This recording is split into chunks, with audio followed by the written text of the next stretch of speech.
The 2026 candidates tournaments are over, the dust has settled, and in this video I'm going to review the performances of all 8 players in the Open tournament. I'll devote 1 minute or less to each player, and then with the winner Javokhir Sindarov I'll go into more detail. Before that, I'd like to congratulate Ramesh Babu Vaishali for her splendid victory in the women's candidates tournament. She always plays enterprising chess, and she got her reward after a dramatic final round. Do check out Svetlana Demchenko's excellent videos on the event on the PowerPlayChess channel. Right, back to the Open event. Let me remind you of the final standings. There they are. And I'm going to start my review with the player in last place and work my way up to the winner. Andrey Esipenko came in last place with 4.5 points, no wins, 5 losses, 9 draws, and lost 13.6 rating points. He had a nervy first round versus Sindarov. If we look at this position, well, actually Esipenko's doing pretty well, but he made a poor error of judgment in going for the d-pawn, and after this, suddenly Sindarov was in his element and he won the game. But in general, Esipenko's opening preparation wasn't brilliant. He had some very strange choices. I thought this game against Wei Yi was typical in some ways. So this was a very odd opening, and yeah, he got done over basically. I tell you, I wouldn't like to be at the team post-mortem back in Moscow.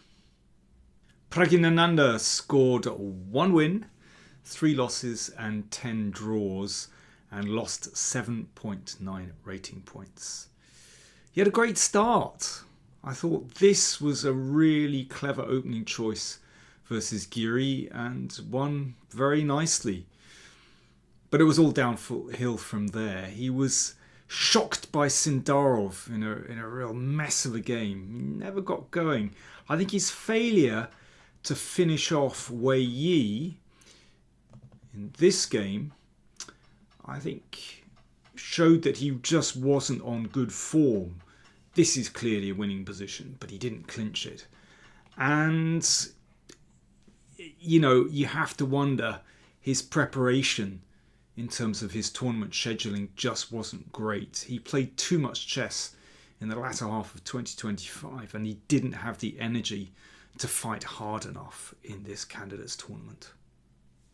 Matthias Bluebaum scored 6 out of 14. No wins, 2 losses, 12 draws, and he gained 1.4 rating points. A success.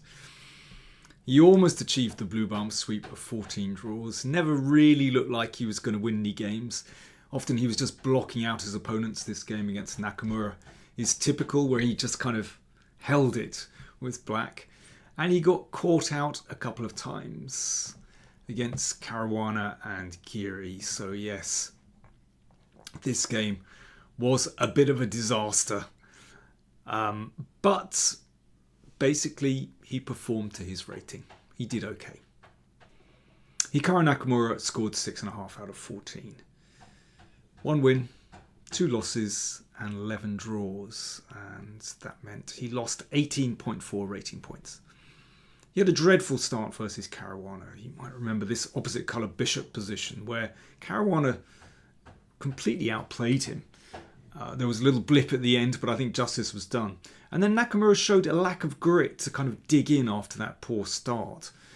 And after his round 5 loss against Sindarov, well, he basically just gave up. And blaming his team for poor preparation was really ungracious. Remember, that's the position, very complex opening, but you know, if you play this as white, you've got to know it backwards. So yeah, blaming his team for a mistake in preparation was ungracious, but I think it revealed how he'd failed to prepare properly for the tournament, and frankly he didn't take the candidates with the seriousness it deserved. Nakamura's priorities lie elsewhere. Wei Yi scored 7 out of 14, 50%. 2 wins, 2 losses, 10 draws, and he played pretty much to his rating. In general, his play was too dull to make a big impression on the tournament. He got outplayed by the more nimble Caruana and Sindarov, but he did manage to defeat the backmarker Esipenko in a couple of games. Yeah, if you have a look at this game versus Sindarov from round 6, well, Sindarov was just more dynamic and he just understood this position better than Wei Yi. Fabiano Caruana scored 7.5 out of 14. 4 wins, 3 losses, 7 draws, lost 5.2 rating points. Caruana was actually my pre-tournament favourite. He had a tremendous start, defeating Nakamura in that first round, but then got crushed by Sindarov, and I think that affected him psychologically. You know, he was still thereabouts, but then defeats in consecutive rounds to Nakamura and Giri were just too much. And he showed he had a bit of a glass jaw, actually. I mean, in this technical endgame against Nakamura, normally I would expect Caruana to hold this, but couldn't do it. Sometimes I feel that Caruana needs everything to be perfect. And yeah, he couldn't cope with the losses. In an interview, he said he started preparing in earnest for the candidates in January. And I think that was just a bit too late. Anish Giri scored 8.5 out of 14. 4 wins, 1 loss, 9 draws, and gained 14 rating points. He played a good tournament. Picked himself up after a first round loss to Prague. Second half of the tournament, after he won in rounds 8 and 9 against Prague and Caruana, there was still a chance to put pressure on Sindarov. He had 2 whites versus Nakamura and Esipenko, both out of form, but he failed to get anywhere. I mean, if in this game against Esipenko, he's got a really nice position as white. It's his kind of position. But he failed to squeeze a win out of that one. Then his last chance was to defeat Sindarov, but it was all too safe. I think to do well in a tournament like this, you've got to risk a little and create your own luck. But Giri simply isn't a gambler, and frankly, he never looked like he could win the tournament. Finally, we come on to the winner, Javokhir Sindarov, scoring 10 out of 14.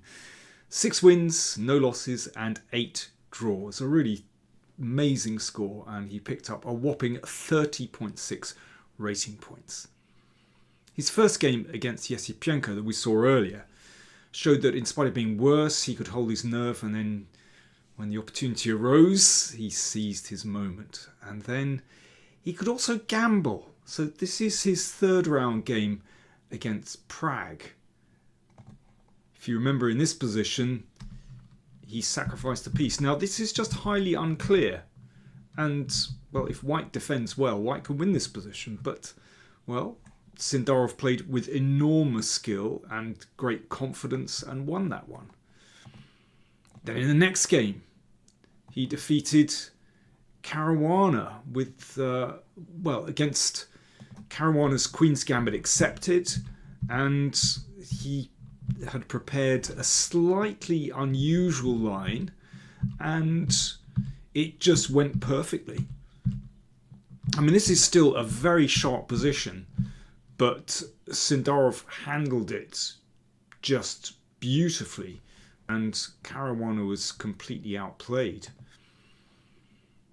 I mean, these were excellent opening choices, but he showed that he'd prepared a whole range of systems, and he was able to select the one that was the most uncomfortable for his opponent. If you remember his choice against Nakamura going into this Marshall Gambit,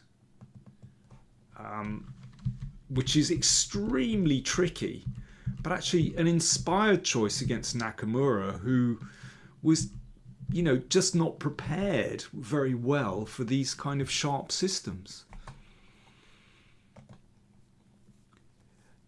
But of course, opening preparation and how to use it is just one part of a player's skill set. Crucially, Sindarov was able to improvise when things went wrong. So, for example, in his second game against Prague, it was this opening variation. And Sindarov had actually prepared bishop e5, but he got it wrong, played bishop g3, and then, well, this was just incredibly sharp, but also involved a piece sacrifice. But Sindarov found his way through and won a really good game against Prague. He could also defend when he had to. So if you remember this important game against Caruana in round 11, where he found himself in a rather uncomfortable endgame, but he managed to hold this. I mean, this is really not easy, but, you know, great technical ability from Sindarov. You know, he calculates extremely well, and that was a very important part of this endgame. I think Sindarov's time management was excellent. So, you know, he knew when and how to heap pressure on his opponent, you know, by playing fairly quickly. And he showed with, you know, his generally quite quick play that he was enormously confident. And that's the mark of someone who's on really good form. You know, he didn't need to calculate everything twice. Everything just kind of flowed. In fact, his general preparation for the tournament was superb. Over the year, from January 2025 until the start of the tournament, he had 9 training camps with his coach, Roman Vidoniak, each lasting 14 days. Working 8 hours a day, and he only worked with a chessboard and pieces, of course, a chess set. No computer analysis at all. Of course, his seconds would be preparing variations, but in these training camps, no computer involved. And that's absolutely right. When you play a proper game, of course, none of us have computer assistance, so it's best not to use it in training. That's tough, that's good. So everything came together for Sindarov. The combination of ambition, hard work, and sharp form could not be matched by any other player in the candidates. And Sindarov got what he deserved, a resounding first place. So can he maintain this kind of momentum that he's shown over the past year? The World Championship match is a long way off. He'll have to keep working very, very hard to maintain this kind of form. But if he can, he will be more than a match for Domoraju Gukesh.